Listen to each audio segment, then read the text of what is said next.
The Disappearance of Mr Davenheim. By Agatha Christie. Poirot and I were expecting our old friend Inspector Japp of Scotland Yard to tea. We were sitting round the tea table awaiting his arrival.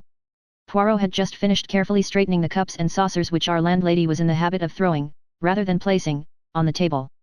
He had also breathed heavily on the metal teapot, and polished it with a silk handkerchief. The kettle was on the boil, and a small enamel saucepan beside it contained some thick, sweet chocolate which was more to Poirot's palate than what he described as your English poison. A sharp rat-tat sounded below, and a few minutes afterwards Japp entered briskly. "Hope I'm not late," he said as he greeted us. "To tell the truth, I was yarning with Miller, the man who's in charge of the Davenheim case." I pricked up my ears. For the last 3 days the papers had been full of the strange disappearance of Mr Davenheim, senior partner of Davenheim and Salmon, the well-known bankers and financiers. On Saturday last he had walked out of his house, and had never been seen since.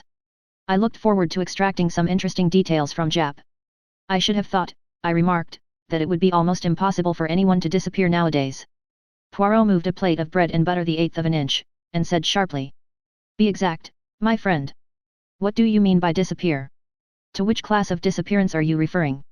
Are disappearances classified and labelled, then?" I laughed. Japp smiled also. Poirot frowned at both of us. "But certainly they are. They fall into 3 categories: first, and most common, the voluntary disappearance. Second, the much abused loss of memory case, rare, but occasionally genuine. Third, murder and a more or less successful disposal of the body. Do you refer to all 3 as impossible of execution?" "Very nearly so, I should think. You might lose your own memory, but someone would be sure to recognize you, especially in the case of a well-known man like Davenheim. Then bodies can't be made to vanish into thin air. Sooner or later they turn up, concealed in lonely places, or in trunks. Murder will out. In the same way, the absconding clerk, or the domestic defaulter, is bound to be run down in these days of wireless telegraphy. He can be headed off from foreign countries, ports and railway stations are watched, and as for concealment in this country, his features and appearance will be known to everyone who reads a daily newspaper. He's up against civilization." "Monday Ami," said Poirot, "you make one error. You do not allow for the fact that a man who had decided to make away with another man, or with himself in a figurative sense, might be that rare machine, a man of method. He might bring intelligence, talent, a careful calculation of detail to the task, and then I do not see why he should not be successful in baffling the police force." "But not you, I suppose?" said Japp good-humouredly, winking at me. "He couldn't baffle you, Monsieur Poirot." Poirot endeavoured, with a marked lack of success, to look modest. "Me also. Why not? It is true that I approach such problems with an exact science, a mathematical precision, which seems, alas, only too rare in the new generation of detectives." Japp grinned more widely. "I don't know," he said. "Miller, the man who's on this case, is a smart chap. You may be very sure he won't overlook a footprint, or a cigar ash, or a crumb even. He's got eyes that see everything." "So, Monday Ami," said Poirot, "has the London Sparrow. But all the same, I should not ask the little brown bird to solve the problem of Mr Davenheim. Come now, monsieur, you're not going to run down the value of details as clues. By no means. These things are all good in their way. The danger is they may assume undue importance. Most details are insignificant, 1 or 2 are vital. It is the brain, the little grey cells," he tapped his forehead, "on which one must rely. The senses mislead. One must seek the truth within, not without. You don't mean to say, Monsieur Poirot, that you would undertake to solve a case without moving from your chair, do you?" "That is exactly what I do mean, granted the facts were placed before me. I regard myself as a consulting specialist." Japp slapped his knee. "Hanged if I don't take you at your word. Bet you a fiver that you can't lay your hand, or rather tell me where to lay my hand, on Mr Davenheim, dead or alive, before a week is out." Poirot considered. "Yet, Monday Ami, I accept. Le sport, it is the passion of you English. Now, the facts. On Saturday last, as is his usual custom, Mr Davenheim took the 12:40 train from Victoria to Chingside, where his palatial country seat, the Cedars, is situated. After lunch, he strolled round the grounds, and gave various directions to the gardeners. Everybody agrees that his manner was absolutely normal and as usual. After tea he put his head into his wife's boudoir, saying that he was going to stroll down to the village and post some letters. He added that he was expecting a Mr Lowen, on business. If he should come before he himself returned, he was to be shown into the study and asked to wait. Mr Davenheim then left the house by the front door, passed leisurely down the drive, and out at the gate, and was never seen again. From that hour, he vanished completely. Pretty, very pretty, altogether a charming little problem, murmured Poirot. Proceed, my good friend. About a quarter of an hour later a tall, dark man with a thick black mustache rang the front doorbell, and explained that he had an appointment with Mr. Davenheim. He gave the name of Lowen, and in accordance with the banker's instructions was shown into the study. Nearly an hour passed. Mr. Davenheim did not return. Finally Mr. Lowen rang the bell, and explained that he was unable to wait any longer, as he must catch his train back to town. Mrs. Davenheim apologized for her husband's absence, which seemed unaccountable, as she knew him to have been expecting the visitor. Mr. Lowen reiterated his regrets and took his departure. Well, as everyone knows, Mr. Davenheim did not return. Early on Sunday morning the police were communicated with, but could make neither head nor tail of the matter. Mr. Davenheim seemed literally to have vanished into thin air. He had not been to the post office, nor had he been seen passing through the village. At the station they were positive he had not departed by any train. His own motor had not left the garage. If he had hired a car to meet him in some lonely spot, it seems almost certain that by this time, in view of the large reward offered for information, the driver of it would have come forward to tell what he knew. True, there was a small race meeting at Entfield, 5 miles away, and if he had walked to that station he might have passed unnoticed in the crowd. But since then his photograph and a full description of him have been circulated in every newspaper, and nobody has been able to give any news of him. We have, of course, received many letters from all over England, but each clue, so far, has ended in disappointment. On Monday morning a further sensational discovery came to light. Behind a portiere in Mr. Davenheim's study stands a safe, and that safe had been broken into and rifled. The windows were fastened securely on the inside, which seems to put an ordinary burglary out of court, unless, of course, an accomplice within the house fastened them again afterwards. On the other hand, Sunday having intervened, and the household being in a state of chaos, it is likely that the burglary was committed on the Saturday, and remained undetected until Monday. Precisement, said Poirot dryly. Well, is he arrested, ce pauvre M. Lowen? Japp grinned. Not yet. But he's under pretty close supervision. Poirot nodded. What was taken from the safe? Have you any idea? We've been going into that with the junior partner of the firm and Mrs. Davenheim. Apparently there was a considerable amount in bearer bonds, and a very large sum in notes, owing to some large transaction having been just carried through. There was also a small fortune in jewellery. All Mrs. Davenheim's jewels were kept in the safe. The purchasing of them had become a passion with her husband of late years, and hardly a month passed that he did not make her a present of some rare and costly gem. Altogether a good haul, said Poirot thoughtfully. Now, what about Lowen? Is it known what his business was with Davenheim that evening? Well, the two men were apparently not on very good terms. Lowen is a speculator in quite a small way.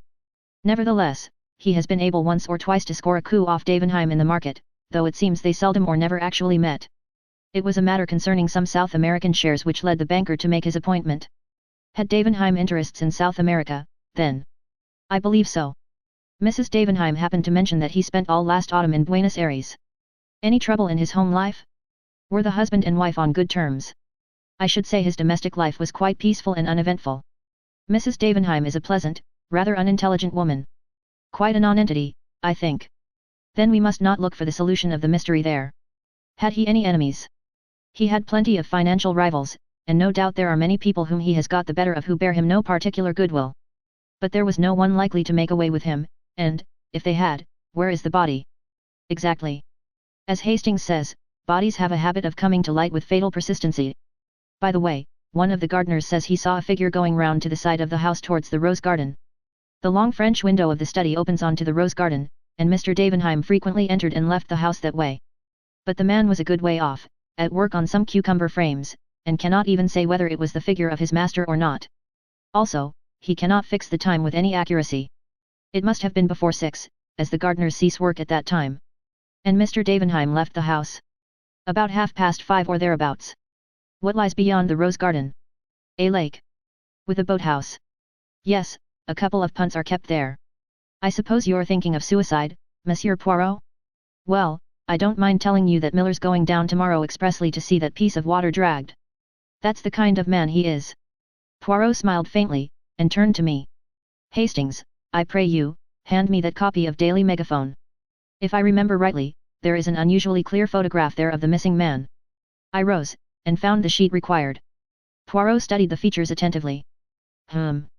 He murmured. Wears his hair rather long and wavy, full mustache and pointed beard, bushy eyebrows. Eyes dark. Yes.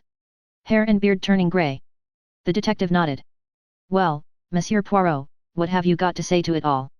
Clear as daylight, et. On the contrary, most obscure. The Scotland Yard man looked pleased. Which gives me great hopes of solving it, finished Poirot placidly. Et. I find it a good sign when a case is obscure. If a thing is clear as daylight, yet, mistrust it. Someone has made it so. Japp shook his head almost pityingly. Well, each to their fancy. But it's not a bad thing to see your way clear ahead. I do not see, murmured Poirot.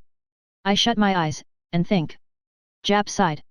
Well, you've got a clear week to think in. And you will bring me any fresh developments that arise, the result of the labours of the hard-working and lynx-eyed Inspector Miller, for instance. Certainly. That's in the bargain. Seems a shame, doesn't it? Said Japp to me as I accompanied him to the door. Like robbing a child. I could not help agreeing with a smile. I was still smiling as I re-entered the room. Yet. Said Poirot immediately.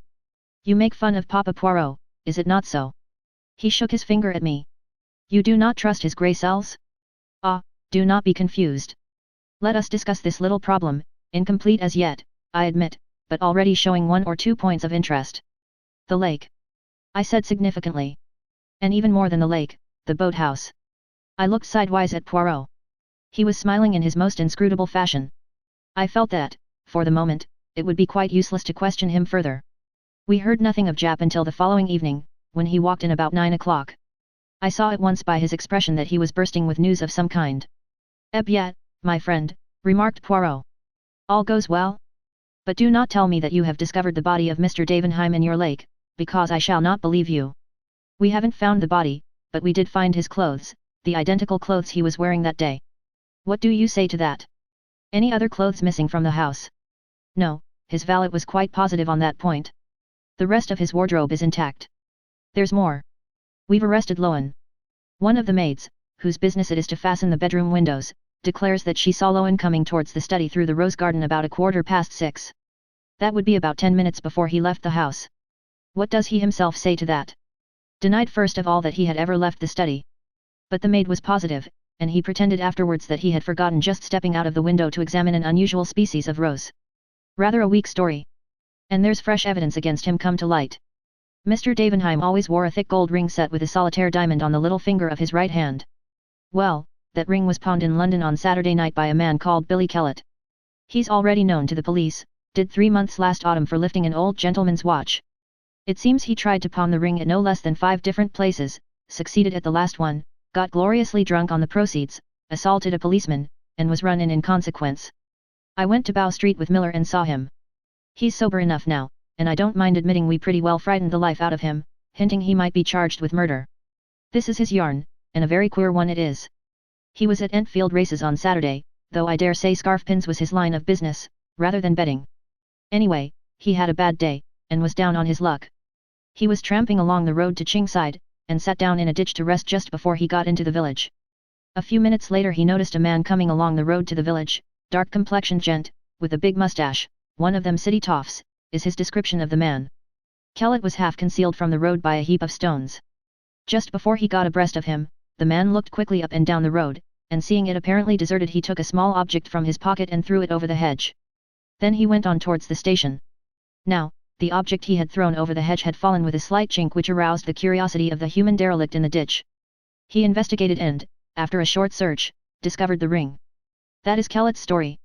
It's only fair to say that Lowen denies it utterly, and of course the word of a man like Kellett can't be relied upon in the slightest. It's within the bounds of possibility that he met Davenheim in the lane and robbed and murdered him. Poirot shook his head. Very improbable, mon ami. He had no means of disposing of the body. It would have been found by now. Secondly, the open way in which he pawned the ring makes it unlikely that he did murder to get it. Thirdly, your sneak thief is rarely a murderer. Fourthly, as he has been in prison since Saturday, it would be too much of a coincidence that he is able to give so accurate a description of Lowen. Japp nodded. I don't say you're not right. But all the same, you won't get a jury to take much note of a jailbird's evidence. What seems odd to me is that Lowen couldn't find a cleverer way of disposing of the ring. Poirot shrugged his shoulders. Well, after all, if it were found in the neighborhood, it might be argued that Davenheim himself had dropped it. But why remove it from the body at all? I cried. There might be a reason for that, said Japp. Do you know that just beyond the lake, a little gate leads out onto the hill, and not 3 minutes walk brings you to, what do you think, a lime kill? Good heavens! I cried. You mean that the lime which destroyed the body would be powerless to affect the metal of the ring? Exactly. It seems to me, I said, that explains everything. What a horrible crime! By common consent we both turned and looked at Poirot. He seemed lost in reflection, his brow knitted, as though with some supreme mental effort. I felt at last his keen intellect was asserting itself. What would his first words be? We were not long left in doubt. With a sigh, the tension of his attitude relaxed and turning to Jap, he asked. Have you any idea, my friend, whether Mr. and Mrs. Davenheim occupied the same bedroom? The question seemed so ludicrously inappropriate that for a moment we both stared in silence. Then Jap burst into a laugh. Good Lord, Monsieur Poirot, I thought you were coming out with something startling. As to your question, I'm sure I don't know. You could find out. Asked Poirot with curious persistence. Oh, certainly, if you really want to know. Merci, mon ami. I should be obliged if you would make a point of it. Jap stared at him a few minutes longer, but Poirot seemed to have forgotten us both. The detective shook his head sadly at me, and murmuring, poor old fellow. War's been too much for him. Gently withdrew from the room. As Poirot seemed sunk in a daydream, I took a sheet of paper, and amused myself by scribbling notes upon it. My friend's voice aroused me. He had come out of his reverie, and was looking brisk and alert. Que faites-vous là, mon ami? I was jotting down what occurred to me as the main points of interest in this affair. You become methodical, at last, said Poirot approvingly. I concealed my pleasure. Shall I read them to you? By all means. I cleared my throat. 1. All the evidence points to Lowen having been the man who forced the safe. 2. He had a grudge against Davenheim. 3. He lied in his first statement that he had never left the study. 4. If you accept Billy Kellett's story as true, Lowen is unmistakably implicated. I paused. Well? I asked, for I felt that I had put my finger on all the vital facts. Poirot looked at me pityingly, shaking his head very gently. Mon pauvre ami. But it is that you have not the gift. The important detail, you appreciate him never. Also, your reasoning is false. How? Let me take your 4 points. 1. Mr. Lowen could not possibly know that he would have the chance to open the safe. He came for a business interview. He could not know beforehand that Mr. Davenheim would be absent posting a letter, and that he would consequently be alone in the study. He might have seized the opportunity, I suggested. And the tools? City gentlemen do not carry round housebreakers' tools on the off chance. And one could not cut into that safe with penknife, bien entendu. Well, what about number 2? You say Lowen had a grudge against Mr. Davenheim. What you mean is that he had once or twice got the better of him. And presumably those transactions were entered into with the view of benefiting himself. In any case you do not as a rule bear a grudge against a man you have got the better of, it is more likely to be the other way about. Whatever grudge there might have been would have been on Mr. Davenheim's side. Well, you can't deny that he lied about never having left the study. No. But he may have been frightened. Remember, the missing man's clothes had just been discovered in the lake. Of course, as usual, he would have done better to speak the truth. And the 4th point? I grant you that. If Kellett's story is true, Lowen is undeniably implicated. That is what makes the affair so very interesting. Then I did appreciate one vital fact. Perhaps, but you have entirely overlooked the 2 most important points, the ones which undoubtedly hold the clue to the whole matter. And pray, what are they? 1. The passion which has grown upon Mr. Davenheim in the last few years for buying jewellery. 2. His trip to Buenos Aires last autumn. Poirot, you are joking. I am serious. Ah, sacred thunder, but I hope Jap will not forget my little commission. But the detective, entering into the spirit of the joke, had remembered it so well that a telegram was handed to Poirot about 11 o'clock the next day. At his request I opened it and read it out. Husband and wife have occupied separate rooms since last winter. Aha! Cried Poirot. And now we are in mid-June. All is solved. I stared at him. You have no moneys in the bank of Davenheim and Salmon, mon ami. No, I said wondering. Why? Because I should advise you to withdraw it, before it is too late. Why, what do you expect? I expect a big smash in a few days, perhaps sooner. Which reminds me, we will return the compliment of a depeche to Jap. A pencil, I pray you, and a form. Voila. Advise you to withdraw any money deposited with firm in question. That will intrigue him, the good Jap. His eyes will open wide, wide. He will not comprehend in the slightest, until tomorrow, or the next day.